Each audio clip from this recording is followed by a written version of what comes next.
우리 오늘 말씀은 시편 1편에 있는 말씀으로 행복한 사람들의 자리, 행복한 사람들의 자리라는 제목으로 하나님 말씀 증거하겠습니다. 우리가 살아가는 세상 가운데에는 여러 종교와 신이 있습니다. 우리는 우리가 믿는 것 외에 어떤 종교나 신에 대해서 인정하지 않습니다. 왜 그렇습니까? 우리는 여호와만 참 하나님으로 이 외에는 어떤 신도 없다라고 믿기 때문입니다. 단순히 어떤 종교가 있다, 어떤 신이 있다. 분류를 하기 위해서는 종교와 신에 말하지만 그것을 참과 거짓으로 나뉘어 본다면 우리는 우리 여호와 하나님 외에는 모두 거짓이다라고 합니다. 우리는 우리가 믿는 여호와 그 하나님에 대해서 대단한 자부심을 가진 사람들이고 그와 견줄 것 하나 없다라고 믿습니다. 하나님이 믿지 않는 사람들 그리고 우리도 종종 이렇게 엄청난 자부심 가운데서도 우리를 발목 잡는 것, 우리를 어렵게 하는 것이 있는데 그것은 우리 스스로 여호와 하나님에 대해서 너무 낮게 여긴다는 것입니다. 하나님을 낮게 여긴다. 그리고 우리 스스로 우리의 믿음을 낮게 여긴다. 우리는 우리의 가치와 정체성에 있어서 매우 하찮게 여기는 경향이 있습니다.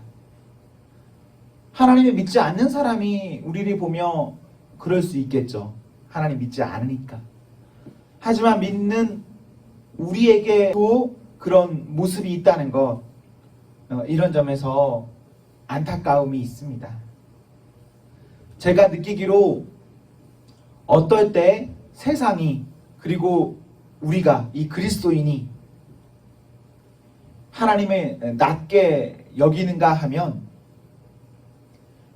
하나님을 어떤 물질적인 것을 채워주시는 분, 내 소원을 채워주시는 분으로 볼 때, 그리고 특정 장소나 특정 행위들을 할 때에만 계신 분으로 생각할 때, 우리가 무엇인가 하나님을 제한시켜버리면 그때 우리는 하나님을 우리 스스로 낮게 여긴다 생각합니다.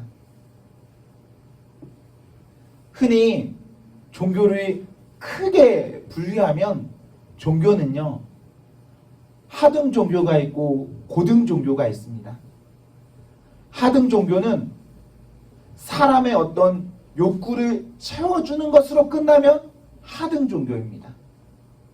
고등 종교는 그것으로 끝나는 것이 아니라 신과의 어떤 인격적인 만남이 있다면 그것을 고등 종교로 봅니다. 기독교는 고등 종교일까요? 하등 종교일까요?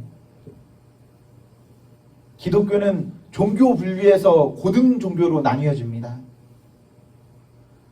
그런데 고등 종교인데 이상하게도 우리 스스로 그리고 우리를 비판하는 어떠한 사람들은 우리를 하등 종교다라고 말합니다. 왜냐하면 우리가 믿는 하나님을 너무 제한시켜버려서 하나님은 복 주시는 분이다. 하나님은 꿈을 이루시는 분이다. 하나님은 나의 어떠한 필요를 채우시는 분이다. 라는 것에 맞춰버리기 때문입니다. 물론 하나님 이런 것들 주시는 하나님입니다. 저는 그것을 부인하지 않습니다. 하지만 그것에서 맞춰진다면 우리는 우리 하나님을 너무 낮게 생각하는 것입니다. 여러분, 하나님이 너무 제한하지 마십시오. 하나님이 너무 어떠한 틀에 가둬두지 마십시오. 하나님은 사람이 아니시기 때문에 내 생각 안에서 머무는 것이 아닙니다. 그 생각과 그 생각 밖에서 영원토록 자유롭습니다. 그 하나님에 대해서 우리가 인정하셔야 우리가 우리 스스로도 우리 밖에서도 여호와만 참 하나님이다라는 이 말 때문에 자부심 갖고 자유로울 수 있습니다. 우리는 복에 대해서 말할 때 흔히 생각하는 어떠한 것들이 있습니다. 그런데요, 시편 73편 28절에서는 무엇이 복이냐라고 말하냐면 하나님께 가까이함이 복이다 라고 말합니다. 하나님께 가까이함이 복이기 때문에 이 외에 다른 것 없어도 하나님 가까이 있는 사람은 이미 충분한 복을 받은 것입니다. 복은 금과 은 있어서 복이 아닙니다. 그저 단순히 하나님 믿게 해주셔서 하나님과 동행하며 살게 해 주셔서 감사합니다. 이것이 복입니다. 우리요, 하나님 없는 악인의 형통을 부러워하지 말고 오히려 하나님 없이도 만족해하는 그 영혼을 불쌍히 여기는 마음으로 기도하면서 살아갈 수 있다면 참 좋겠습니다. 하나님과 함께, 하나님과 가까이 그렇게 사는 사람들은요, 오늘 본문 1절에 악인의 꾀를 따르지 않습니다. 죄인들의 길에 서지 않습니다. 오만한 자들의 자리에 앉지 않습니다. 하나님께 가까이 하는 사람은 어떤 세상이 말하는 당연한 복 가운데 그 복을 중심으로 살지 않기 때문에 1절과 같이 살지 않는 겁니다. 하나님께 가까이함이 내게 복이라 라는 기록이 있는 시편 73편과 오늘 시편 1편을 연결해서 생각해 보면 우리가 살다 보면 악인의 형통을 부러워할 수도 있고 악인이 주는 어떤 결과물 때문에 낙심할 수도 있고 심지어 우리가 살다 보면 여러 이유 때문에 믿음이 크게 흔들리기도 하는데 이런 상황에서 성경은 뭐라 말씀하냐면 하나님 앞에 서면 사람의 끝을 알 수 있다. 악인들의 끝을 알 수 있다라고 말합니다. 악인들의 끝은 어떤 것일까요? 악인이 형통하다면 그 형통의 끝은 무엇일까요? 그것을요, 꿈과 같다라고 말합니다. 잠시 후 깨면 아무것도 남지 않을 그것. 악인의 형통은 그런 겁니다. 우리는 악인의 형통을 보면서 그리고 믿는 우리의 어쩌면 조금 뒤처지는 모습을 보면서 아파할 수 있습니다. 그러나 하나님 앞에서 그들의 모습은 꿈과 같은 겁니다. 꿈은 영원하지 않은 거예요. 어느 순간에 되면 분명 깨는 겁니다. 그리고 꿈에서 깨면 그 꿈은 존재하지 않습니다. 우리는 잠깐 있는 존재하지 않는 어떠한 것 때문에 우리의 마음, 믿음 흔들리지 말고 하나님께 소망을 두며 영혼을 위해서 살아야 합니다. 우리 악인의 방법을 거부할 수 있다면 좋겠습니다. 악인들이 가는 길을 가지 않을 수 있다면 좋겠습니다. 그 사람들이 앉는 자리에 함께 하지 않을 수 있다면 좋겠습니다. 문제는 우리 그렇게 하고 싶죠, 사실. 저도 그렇게 하고 싶습니다. 악한 사람의 방법으로 살면 그냥 제 눈에 보기에 잘 살 수 있을 것 같거든요. 악한 사람들의 길로 가면 진짜 잘 갈 수 있을 것 같거든요. 그리고 악한 사람들과 함께하면 너무너무 좋아 보이거든요. 내 눈은 그런데 하나님 말씀이 아니라 하시니까 그리 아니하도록. 우리 그러면 얼마나 좋겠습니까? 본인의 의지가 그럴 수 있다면 그렇게 사십시오. 그러나 우리의 의지가 그것이 되지 않는다면 여러분 기도하셔야 됩니다. 기도를 통해서 그 은혜 가운데 은혜로 그 모습으로 살아갈 수 있도록. 본문 1절에 복 있는 사람은 이라는 말은요, 행복한 사람은 이라는 말로 번역할 수도 있습니다. 행복한 사람은 악인들과 다릅니다. 그들이 하는 일반적인 무언가는 다릅니다. 행복한 사람의 생각과 길과 자리가 분명히 있습니다. 어떻게 여호와를 아는 그 행복한 사람과 여호와를 모르는 악인의 것이 똑같을 수가 있겠습니까? 구별되겠죠. 당연히. 행복한 사람은요, 어디서 무엇을 어떻게 합니까? 2절에 보시면 하나님 앞에 있습니다. 하나님 앞에서 말씀 봅니다. 그것을 즐거워하며 밤낮으로 생각합니다. 말씀 보십시오. 말씀을 생각하십시오. 그것과 가까워지셔야 합니다. 말씀과 가까워지는 것이 하나님과 함께하는 겁니다. 사람이 산다고 해서 모두가 다 똑같은 길로 가는 것이 아닙니다. 사람의 길은 같지 않습니다. 우리는 성도입니다. 그렇기 때문에 성도로서 성도의 길을 가야 합니다. 그때 행복합니다. 하나님 앞에서 하나님의 길 가는 것, 그것이 하나님께 가까이하여 복받는 성도의 삶입니다.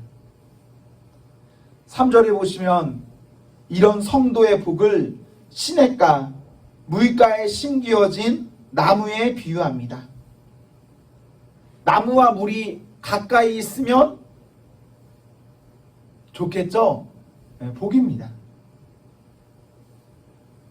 나무와 물이 가까이만 있으면 때가 되면 그 때에 맞춰서 척척 될 일이 됩니다.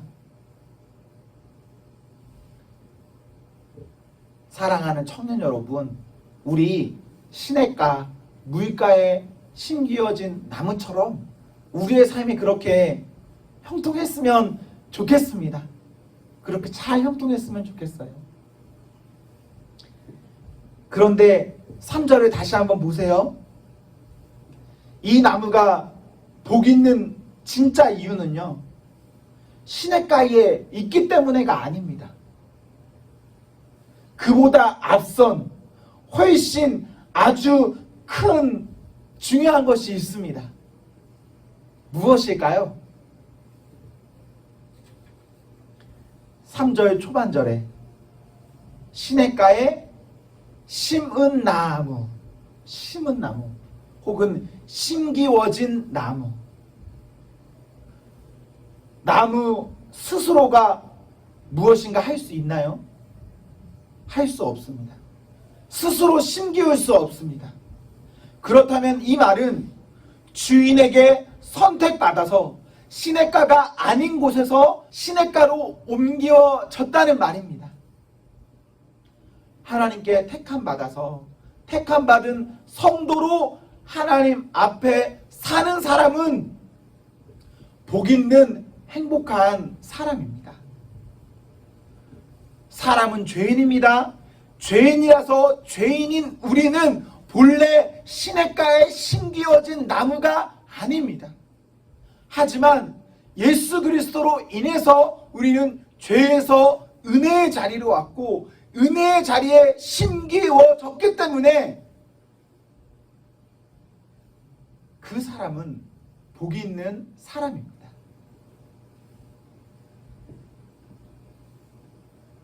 예수님 때문에 우리는 죄의 자리가 아니라 척박한 곳이 아니라 죽음의 자리가 아니라 생명의 자리로 왔습니다.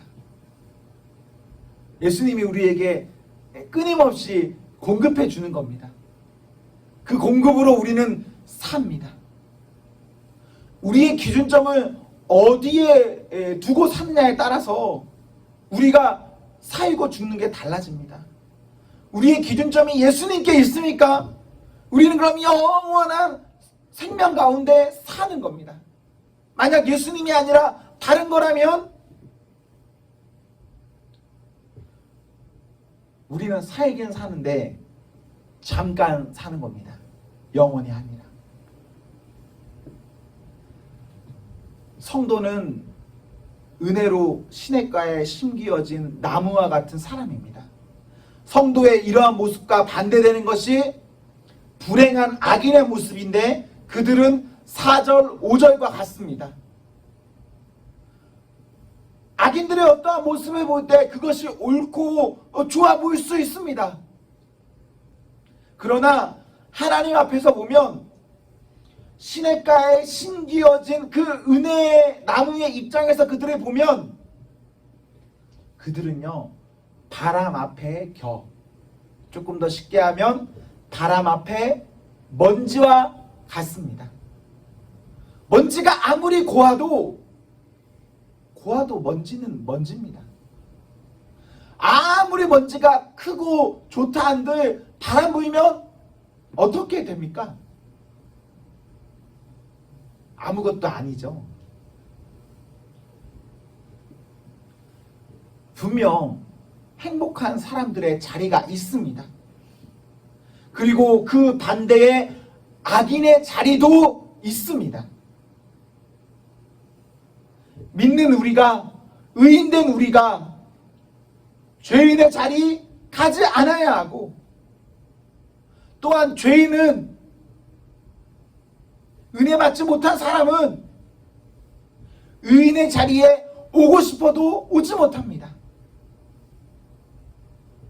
우리가 지금 은혜로 의인의 자리에 있다, 성도다라고 믿습니까? 그렇다면 그 믿음으로 인해서 그 자리에 잘 계십시오.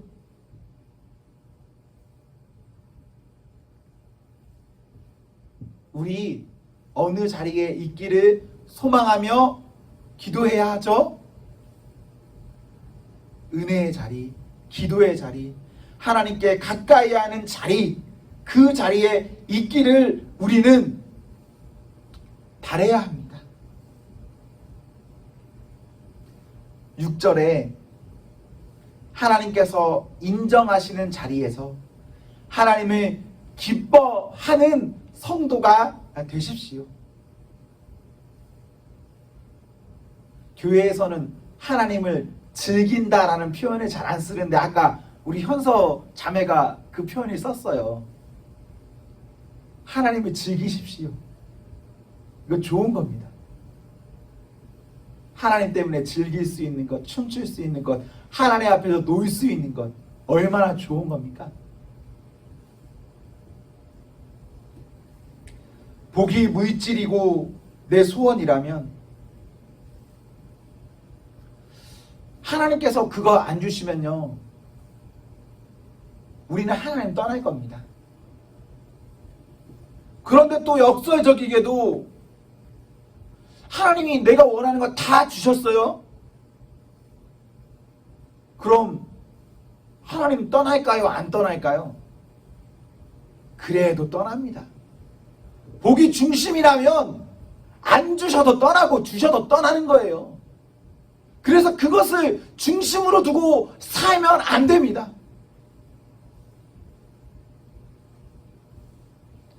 단순히 하나님을 기뻐하는 성도 되시고 하나님과 함께하는 그 함께함으로 인한 복을 받으십시오. 별거 아닌 것 같지만 순서는 중요한 겁니다. 복을 위해서 하나님께 나가는 것 아니라 하나님과 함께하니 복이 따라오더라. 이 순서. 그리고 하나님 주시는 복은 우리가 생각할 수도 없는 그 복으로 채워주신다라는 그 믿음. 내가 지금 간절히 바라고 원하는 것, 그게 꼭 응답돼야 복은 아닙니다. 우리는 우리의 앞날을 모르잖아요. 우리는 우리의 오늘만 알잖아요. 해봤자 내일은 예측이잖아요. 지금 우리가 바라는 것 그대로 다 응답되면 어쩌면 우리는 그 응답 때문에 저주받을 수도 있습니다. 여러분 그런 적 없으세요? 그때 그것이 오히려 이루어지지 않았기 때문에 아 지금 복이구나. 그런 적 없으세요? 하나님 앞에서 그런 거 있어요. 하나님께서는 가장 좋이 그때에 하나님의 방법으로 성도를 돌봐 주십니다. 만약 순서가 잘못되면 그거 진짜 안타까운 거예요. 우리가 정말 오래 믿고 열심히 했고 뭐 이런저런 소리 해도 우리의 마음이 먼저 있어야 됩니다. 하나님께. 사랑하는 청년 여러분, 행복한 성도가 되십시오. 하나님과 가까이 하는 성도가 되십시오. 하나님으로 인해서 행복한 사람의 자리에 있는 그런 성도가 되십시오. 여러분, 악인의 자리가 아닙니다. 우리 주님과 더 가까이 합시다. 주님이면 괜찮습니다 하는 믿음.